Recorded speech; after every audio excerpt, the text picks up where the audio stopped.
concurrently during this time. And I really appreciated, I think, the gentleman, Mark, who shared early on in this meeting.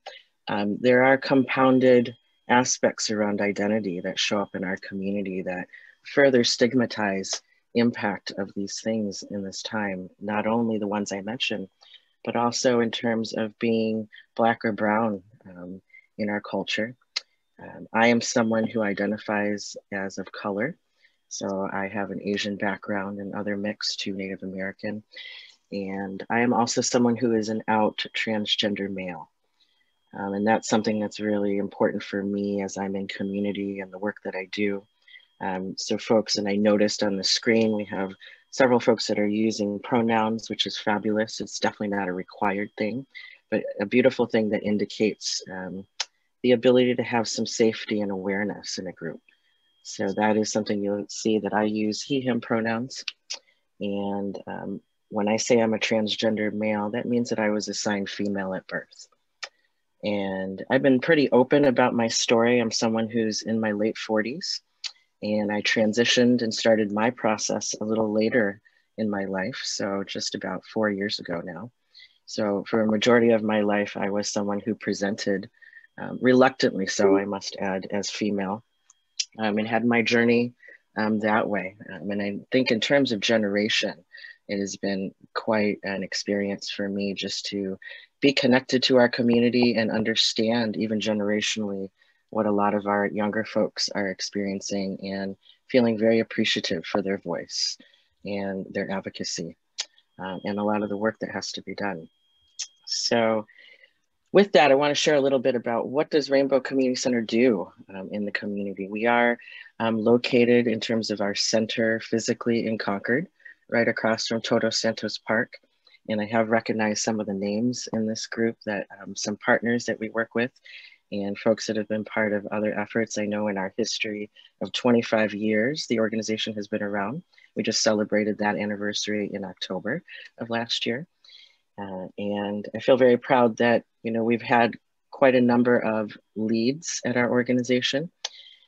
And Ben Barr is someone that probably a lot of you know in community, who has been one of the main kind of champions of our organization and the work that's been done in community for about 11 years. And I feel very lucky to be in connection and communication with Ben, and learning, kind of, picking up the torch of where we're headed. A lot of the focus, me coming to the organization, is centering folks of color, and also our most marginalized letters in that LGBTQI plus acronym. And I would say, namely, we're talking about trans folks, transgender individuals, and folks who identify as gender non-conforming or non-binary. I say we're centering that because I think that's the greatest opportunity of learning that's in front of us. And the more that we know about certain identities and community, the more we're able to be serving as allies and advocates and understand and also educate further. So a lot of our focus is promoting just the well-being of these letters here, of our lesbian, gay, bisexual, trans, queer questioning, and intersex folks. I know that intersex is usually a word and a letter that is most often not understood or known. So I always like to elevate that one as well. You probably may be familiar with an antiquated term, hermaphrodite or transsexual, has been used a lot in the past. And we use intersex in terms of being able to embrace individuals who may be born with secondary sex characteristics and organs that are ambiguous. That could mean that they share both sexual secondary sex characteristics in a various amount of ways. So there's no one way to be intersex. So I just wanted to make sure folks knew that. And I imagine that there are people on the call that know some information too. So I want to encourage that we're going to go through a presentation experience, and we're going to have Q&A at the end. And as crafty as I am, I definitely welcome questions and comments in the chat, but I will not be able to look at them until we get closer to the end. So definitely, if you have something you want to interject, raise your hand, and I'm sure April will support in anything that's coming up. So there is this incredible video. It's a little bit under 3 minutes. I always love sharing it. I'm always on the fence because, I've seen it a lot, but I think it captures really well kind of what we provide. at Rainbow Community Center, and it is current in terms of our time in the last 10 months of what we've been experiencing. So I'm going to go ahead and play that video for all of you.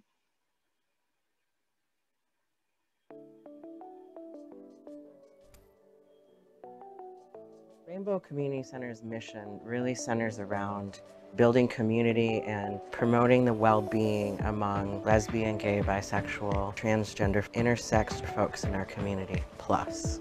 We serve the underserved. We really look at supporting everyone, but also really I think Rainbow's focus has been, the most marginalized in our community. We have our older adults programming, our clinical services, which are pretty robust. Our youth program is amazing. We do a lot of work. We do off-site programming and on-site programming. We offer counseling here at the center as well. We have HIV and Hep C testing and special events such as dances. Sometimes we cook, watch movies. We also have our homeless transitional youth program. The program is designed to help LGBTQ homeless youth ages 12 to 24. So my job is mainly geared to helping them to get into the program and then helping them to get permanent housing. A former teacher, she referred me to Miss Rashida because I'm homeless, and that's how I came in contact with the Rainbow Community Center. So we have a myriad of adult support groups, from trans-identified to parents of young people who are identifying. This is a time in history that hasn't happened for us. We've moved all of our programming online. So virtually, we're able to do things like Zoom calls and support groups and telehealth with clinical visits and therapy and our community training. And again, what's great about this training is that it's not just for the county. We can start here, but through virtual, we're able to break the walls down and we can have people from all around the world. I think it's important to continue to inform and dismantle as many stigmas around our community as possible. It's a way to validate our young people, where in their minds they're thinking they're different or they're thinking they're weird. They're not supposed to have these thoughts because of these outside messages. These young people get that validation. They get that confirmation of, oh, there are people who are just like me. I'm just like everybody else, except a little special with a rainbow in the back. Having them housed and having them in a place, a community that they can come into and feel welcome and feel safe, that's why it's important. I'm thankful there's people in this world that care about us. We already are not wanted in a lot of places, so when you come here, it's definitely a lot of love. Every dollar really does help, so nothing is too small. The more allies we have, the more our cause can be heard and our ability to move forward can happen.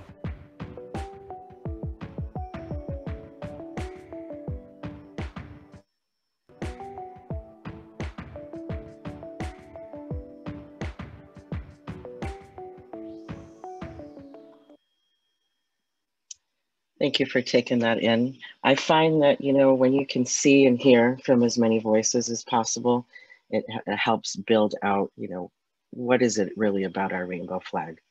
You see the symbols behind me, that's part of the work that we're doing as we pivot to be online, ongoing.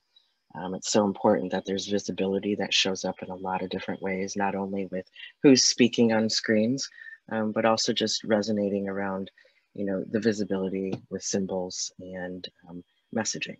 So we do a lot of that work together as we move forward. And I want to just pose to you a couple questions as we kind of go through this experience today of thinking, and I imagine many of you have people in your lives and probably even some of you identify in terms of the different letters on the spectrum and know people that you care about.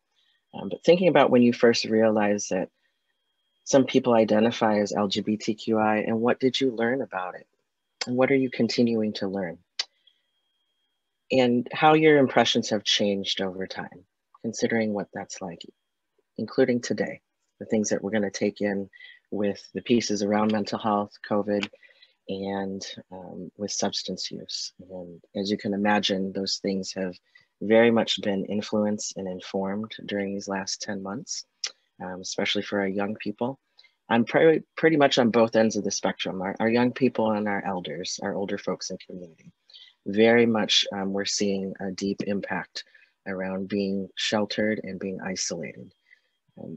So as you're thinking about those things, I like to introduce yet another acronym, but one that kind of flows in a different way. SOGIE is what I affectionately pronounce it as. And when we're looking at LGBTQI, one of the concepts that I think is really important is it tends to be othered. You know, we think about this group of folks that represent the lesbian, gays, the bisexuals, the trans, the questioning folks, the people who are queer. Even that word queer has been changed over time and reclaimed in different ways by community, our intersex folks, and then the plus. And this is now 4 years ago. In January of 2017, there was a National Geographic issue that came out, and it was all about gender. And it's a beautiful issue that has a toolkit with it. It's really helpful for educators at any level. And one of the things I pulled from that was that there were over 500 terms. So when you're thinking about that plus symbol, 500 terms for sexuality, gender identity, gender expression. And a lot of our young people are the ones who are creating that language. So that's where the plus comes in. There is no one way to be queer or to be gay or to be trans or any of those letters. And we tend to think of that as othering when we have LGBTQI. When I've been, you know, I was queer before. I was someone who has been gay in my life. So I had 2 coming out experiences, you know, one in the early 90s and then one just a few years ago. And they were very different experiences. Sexuality and gender are very different things. And so when I look at SOGIE, what's beautiful about it is that everybody has a SOGIE. So then it kind of takes out that element of othering or inclusion, if you will. We're being more expansive with the word SOGIE, and we're really looking at sexual orientation as its own thing, gender identity as its own thing, and then how does gender get expressed? And I think those last 2 get conflated sometimes, not out of any place of hurt or intention around that. I think that, you know, we've all been socialized a lot of ways to think about our gender, and our identity and how we feel about ourselves is different than how we express ourselves at times, and then how people read that. So I want to encourage you to think about what your SOGIE might be. Again, as we're going through this experience, you know, what is your sexual orientation? Has that changed in your lifetime in any kind of way or been informed in different ways? And your gender identity, it might be different than, like in my case, than how I was assigned at birth. And how do I embrace that? How do people in the world get permission to be who they are? And then expression is those visual pieces of how we show the world, how we show ourselves, our confidence in who we are. And again, we can have folks that identify as male and express themselves in a more feminine way or non-binary way, where they're not part of the binary of being male or female and how they're expressing. I happen to be someone who identifies as male and I express myself as male. So there's no one way to be gay or to be male or to be female or to be within the spectrum. So SOGIE is awesome. I love promoting other organizations and their work. And the Gender Unicorn, if this is new or even familiar to you, the beauty of this is that it was created by an organization called Trans Student Educational Resources, TSER, created by youth. So youth put this visual together to help all of us understand a little bit more about the spectrum of gender identity, of expression. What does it mean to be assigned a certain sex at birth? And, you know, talking with people over time, that physical and emotional attraction, and that they're 2 different things. And for folks, that's not something that people have thought about, perhaps. And I put that question to you to be thinking about how you've been socialized to think, how you've been taught, and who have been your teachers. And the media is part of that as well, as we know. But being physically attracted to someone can look very different than your emotional attraction to someone. And sometimes that can be the same person or same energies, and sometimes that's going to be something that evolves too. So, you know, our little unicorn here is a fun way to kind of bring in engagement. I love their website. They have the Gender Unicorn in 9 different languages. They even have it in black and white in terms of working with all different ages as a coloring sheet. So, you know, and those are all free to download. off of their website. So check out that gender unicorn, and you kind of notice here that you have little black dots that are annotating where someone might be on the spectra of these items on any given day. And it's a great tool when working with young people and adults. You know, a way to break it down, to look at something different, to see, you know, are you leaning more towards this or that right now? And what does that mean for you? Another free resource, and I'm going to go ahead and put it in the chat as well, towards the end actually, but you can go to our website on our landing page. And this is a handbook that I feel very fortunate to have been invited to write about 2 years ago. It was funded by the CDC. Interestingly, around the time when those, I believe it was 8 words that were being centralized that we were not able to use in certain ways, one of which was fetus, transgender. And then I was invited to write this handbook to help kind of elevate what is SOGIE. I looked at the time at resources that existed, and I didn't see one out there that had the conversation around intersectionality and implicit bias and dominant narratives and what it means to be an ally. What does allyship look like?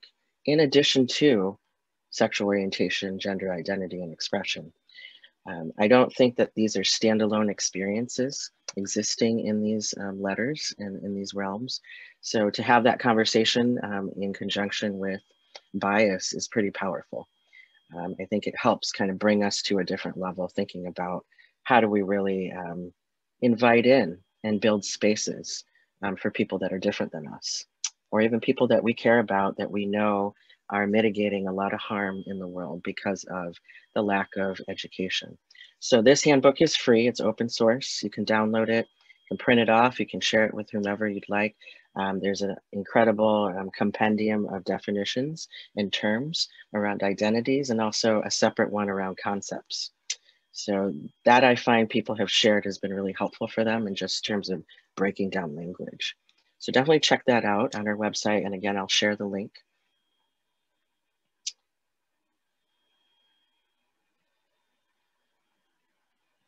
I'm going to go back to my share here.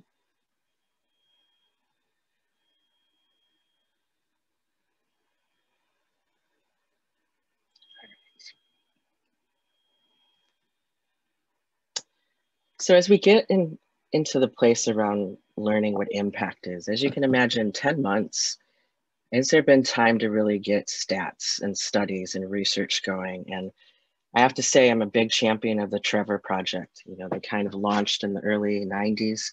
If you all have yet to be familiar with what they are and why they came to be, they're an organization that started out putting out a short film that really showcases. It's free also on their website. You can go and watch it. Around a 14-year-old young man who identifies as gay. He happens to be Latinx, and kind of showcases his story in 15 minutes of what he's presented with in an arc of his life, from friends and family in terms of when he came out and that impact when people found out who he truly is in the world. So they went on to continue to do incredible research, and they actually did a study that came out in April of last year about the beginning impacts that they're seeing of COVID-19 and sheltering and isolation, particularly with our youth. And so, you know, these 4 areas here of what's happening with physical distancing is that our young people are not connected to positive social interactions. They're relegated to a screen, and it strips away a lot of abilities. Like us today, we're able to put our names on our little rectangles of who we are in our video. And there's a lot of limitations around even young people being able to put in their chosen name. Let's say that they do identify differently than the sex assigned at birth.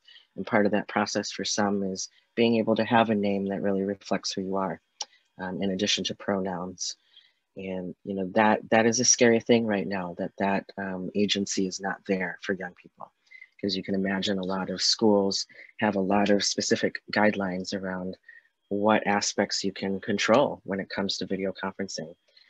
And they're just not able to have the same kind of ease with connecting with others.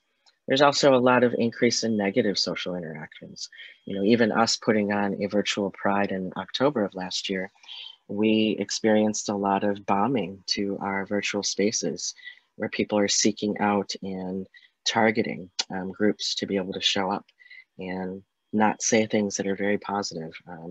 And that can really have a traumatic impact on folks that are online, trying to find spaces to get support.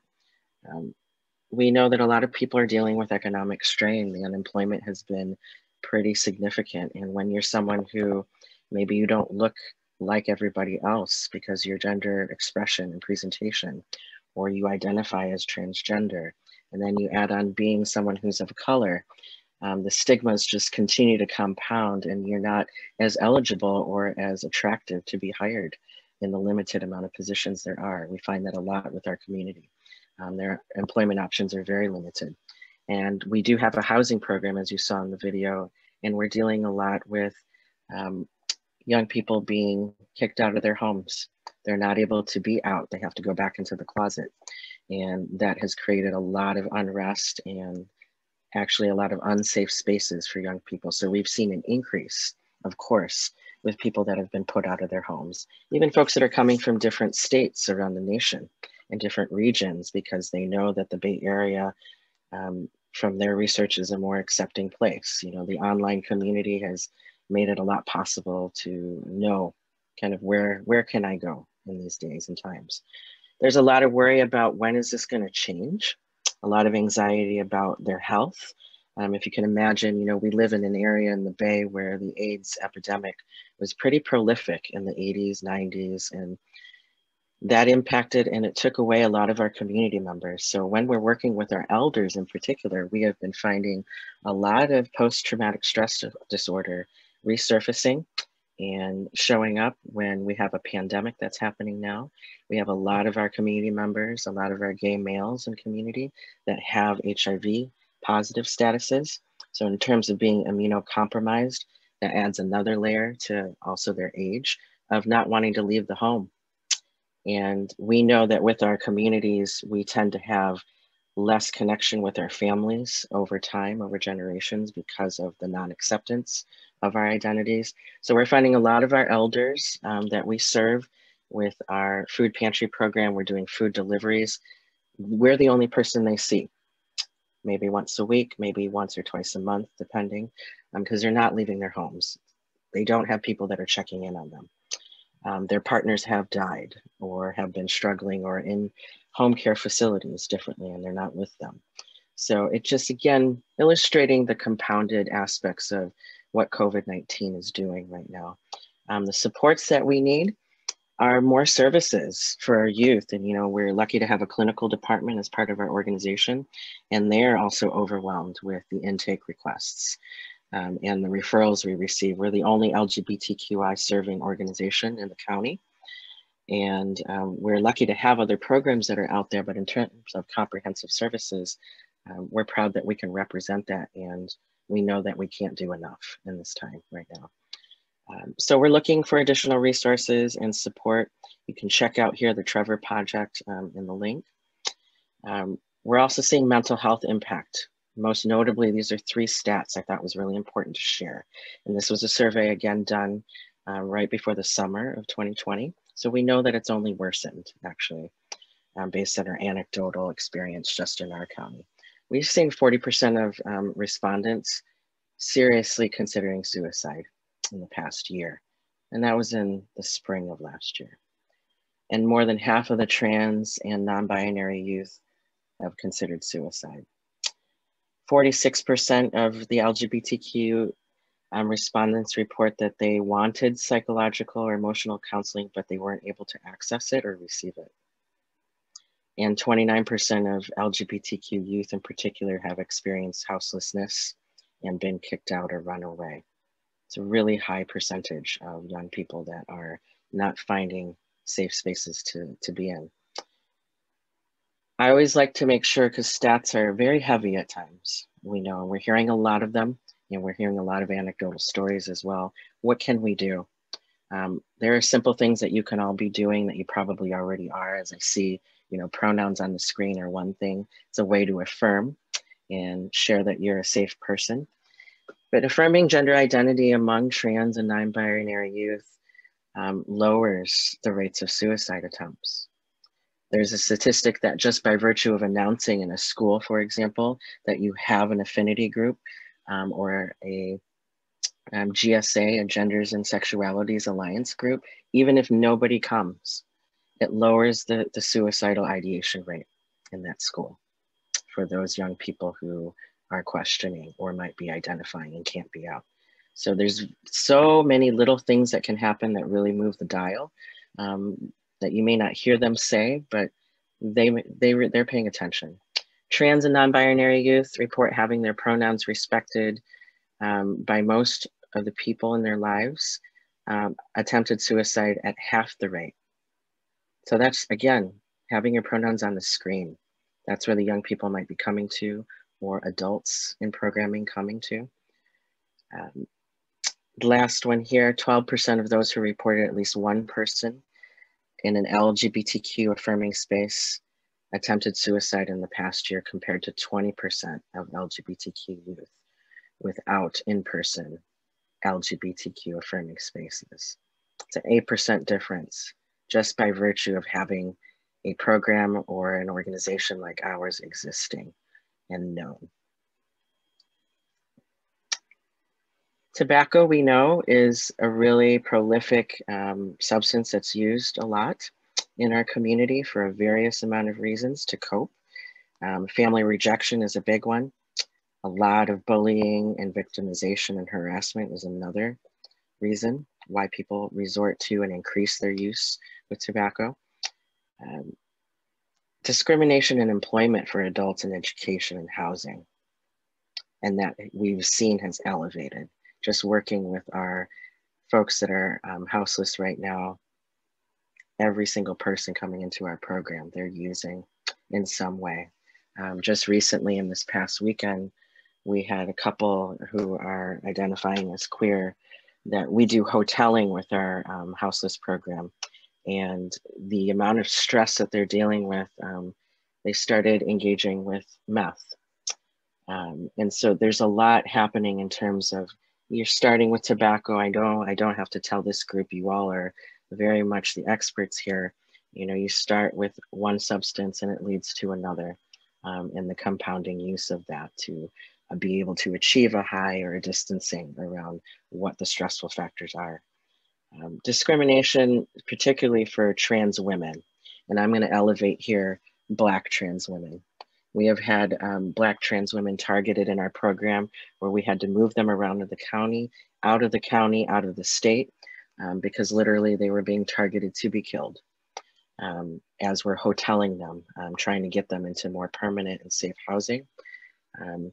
And we have had several situations where we've had family members of our Black trans women that we are supporting be killed in their presence at a hotel.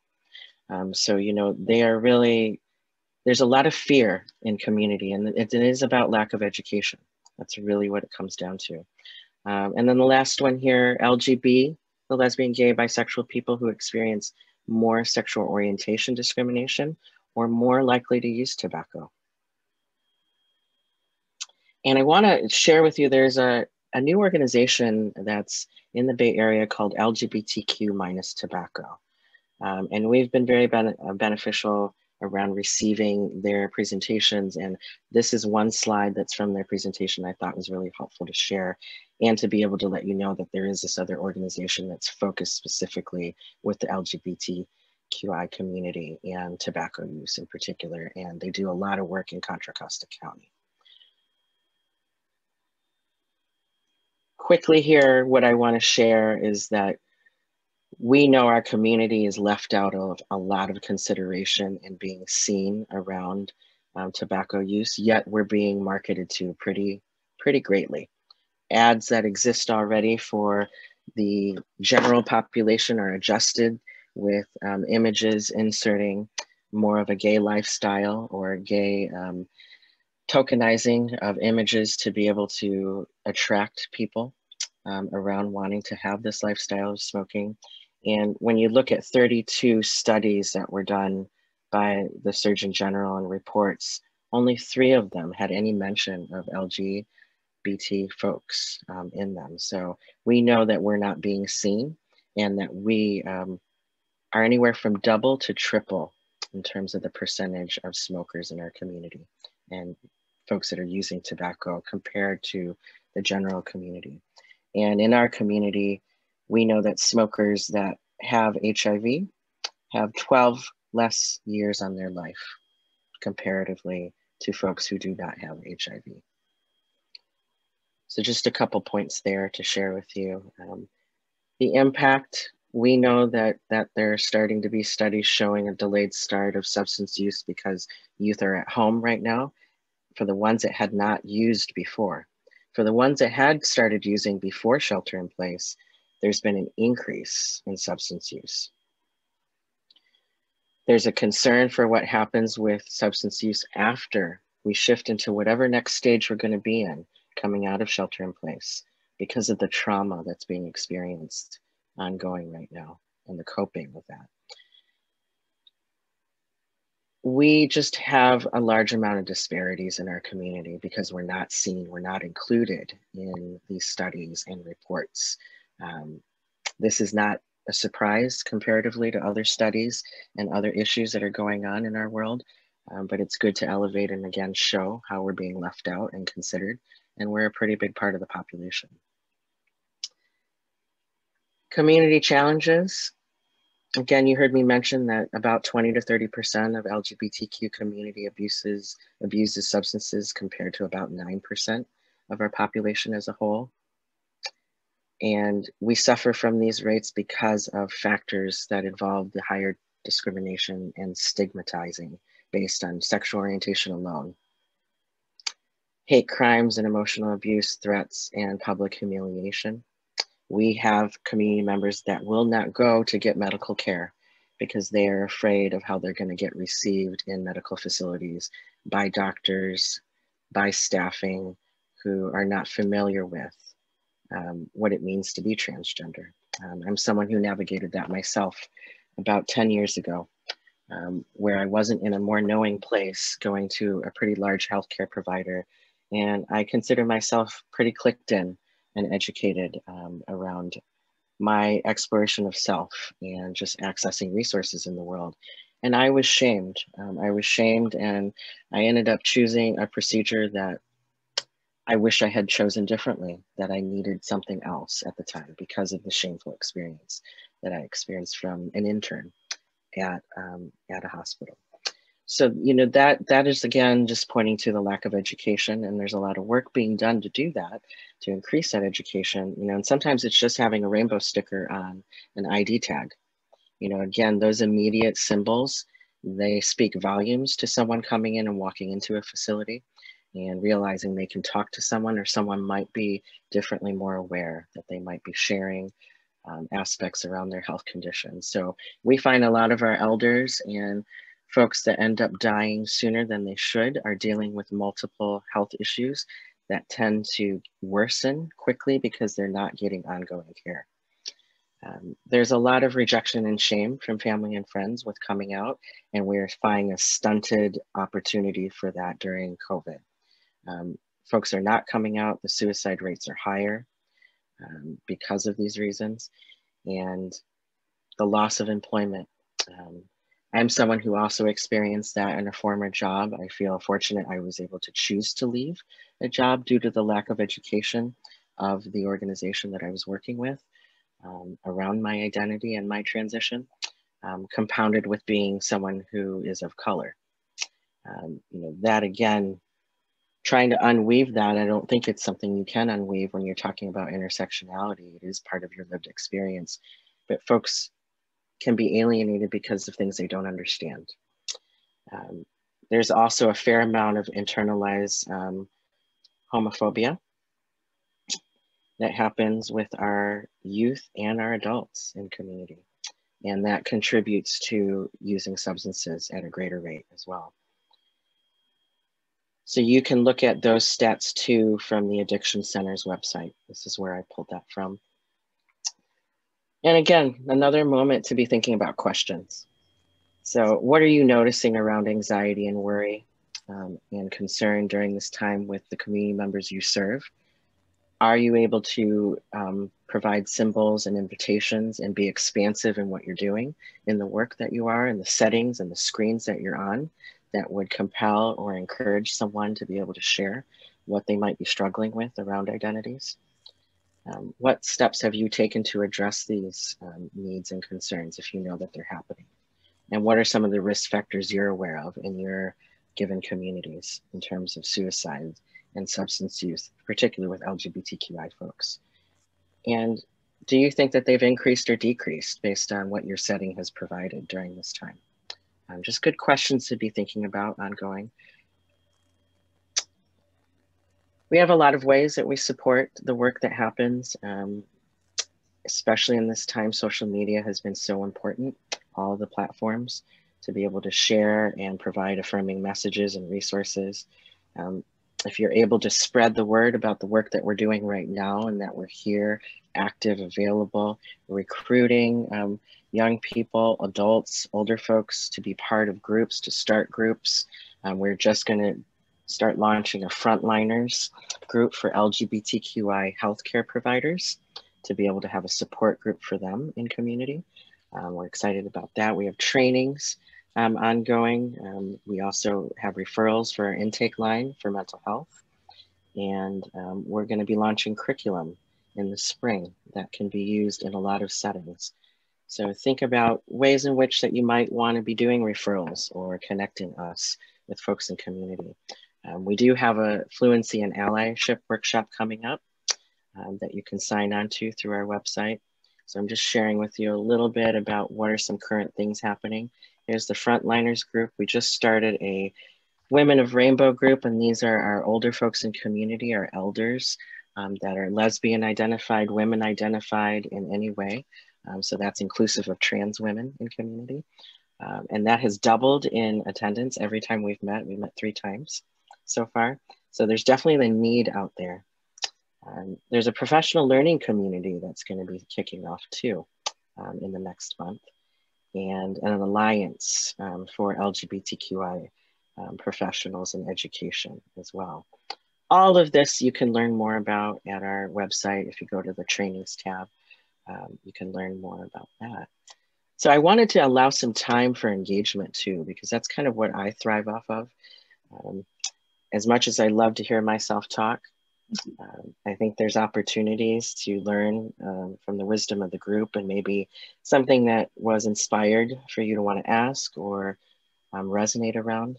I'm going to take a look at the chat here too, just in case if I missed anything. And I'm one of those folks that you could just speak and share kind of what might be on your mind with any of the information that was shared.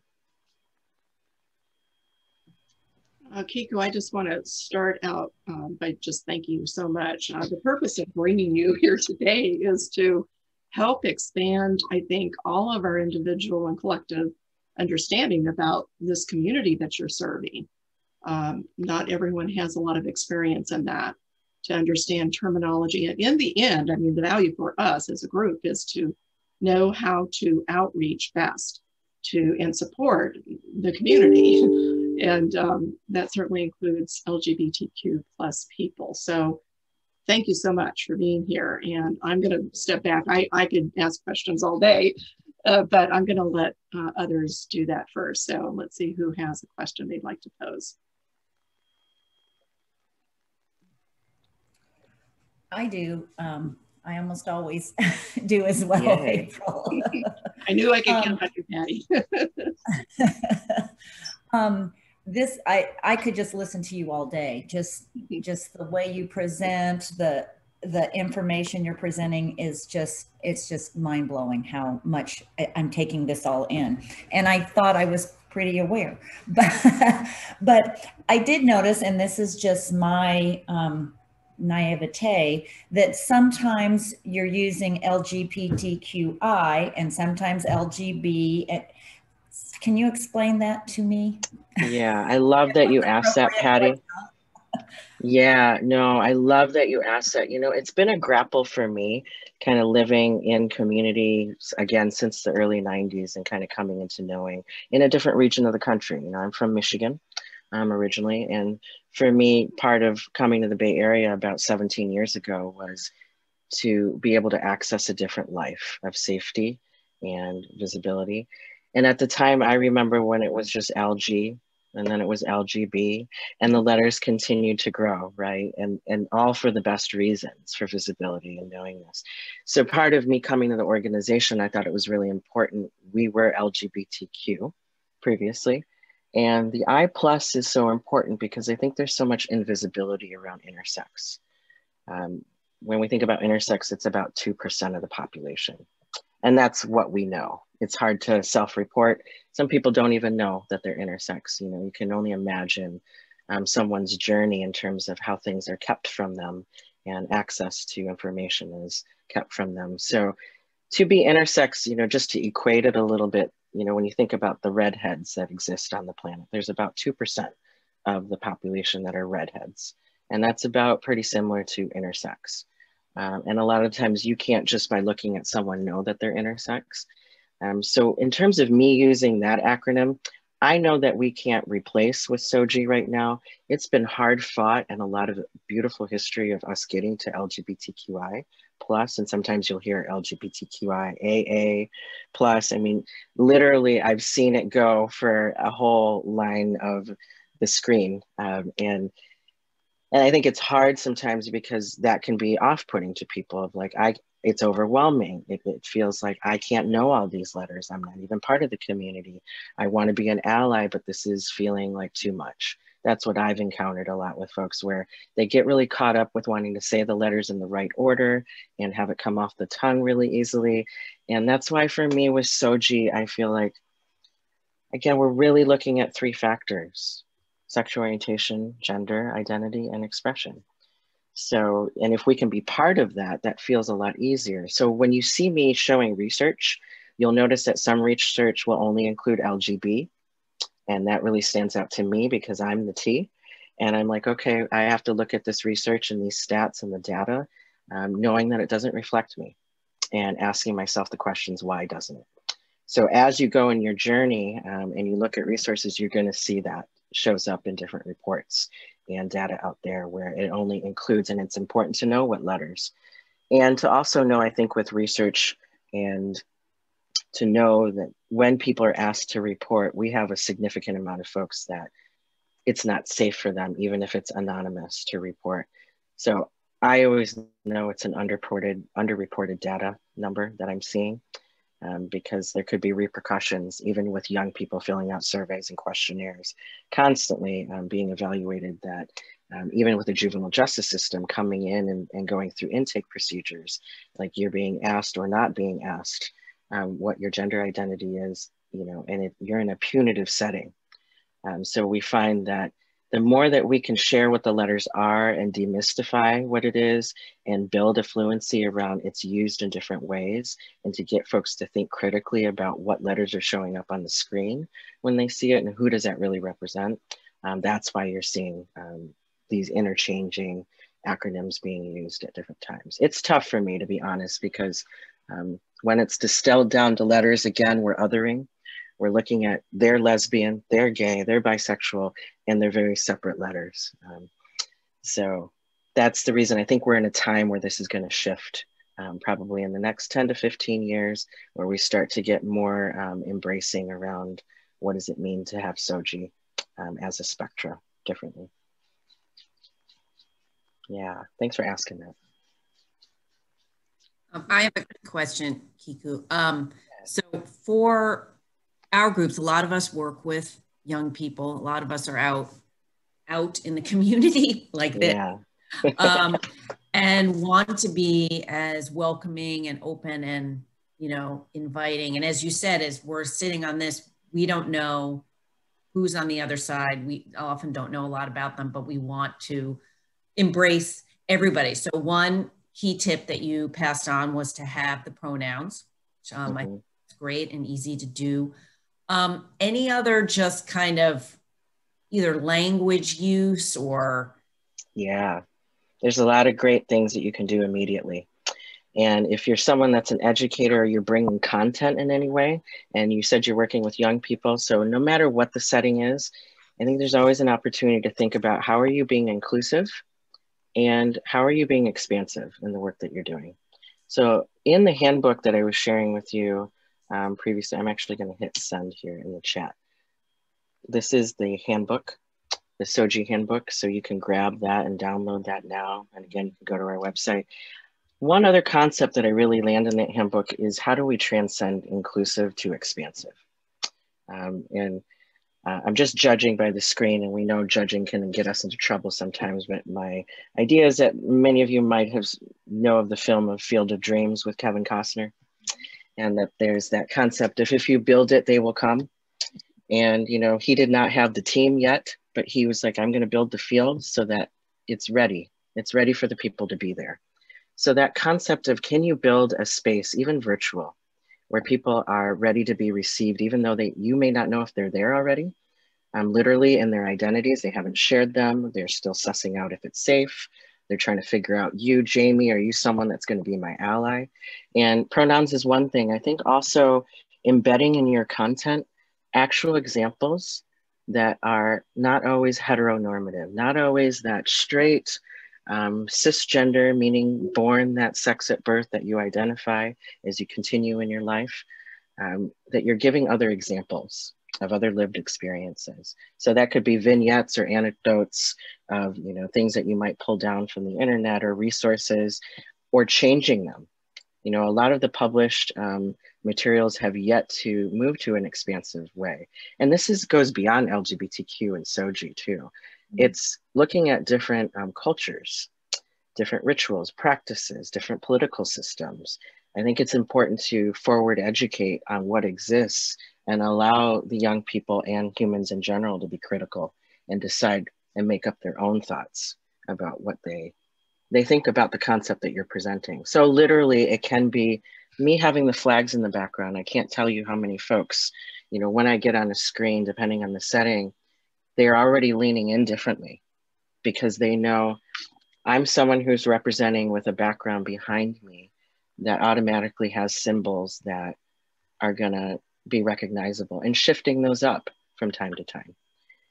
Even that can be your virtual backgrounds. That's even easier to do, right? And, you know, Google Classroom is a beautiful free tool that you can build a lot of fun things in depending on your tech savviness or people that you know that might be tech savvy. There's a lot of fun things you can do if you're working with young people to put in educational pieces in there for them to explore. It's kind of like a virtual bookshelf, if you will. So are you sharing resources in the content that show different experiences and not just the ones that you resonate with, but are you creating a checklist and going through, do I have this present in my material? Am I reflecting this culture? Am I looking at this identity around gender? I'm someone who's a proud feminist and continue to be, you know, and that's a different thing when people meet me until I'm out to them around my trans identity. It's quite a wild ride to be in a female body, even though I was reluctant in it before, to now be in a male body and see how much more focus I get, how much more eye contact, how much more I'm engaged and my opinion matters, how much I'm asked to be at the table more, just by virtue of being read as male in the world. So the power of identity is really just looking at gender and male and female in the binary. You know, what are ways in which you can still be bringing more content? So yes, it's language, it's imagery, it's looking at what examples you're bringing in, what resources, who is behind those resources. I think representation of those researchers, those curriculum writers, those artists, understanding what your young people are into and who are the creators of those things, the music, the cartoons, the young adult books that are out there. It has become quite a mecca, differently than in the 90s. The internet has provided so much in terms of resource. So those are just a few things that I would mention that I think are easy access right now, given where we sit on a screen, that we can pull things constantly in that way. Yeah. Okay, well, I don't know that anybody else has a question, but we do need to probably move off this topic and try to finish up with at least some of the other agenda items that we've got, Kiku. So yeah, thank you so much. This was beautiful time. Thank you too. And what I'd want to say is I'd like to explore with you offline how we can partner together for us to bring our messaging around prescription drug safety to the LGBTQI plus community. So, and I do hope that you'll stick with our coalition because we need your input, insight. You're a great asset to our group if you can manage the time and effort to tune in with us at least once a month here. So yes, 100%. Thank you. Thank you so much. Okay.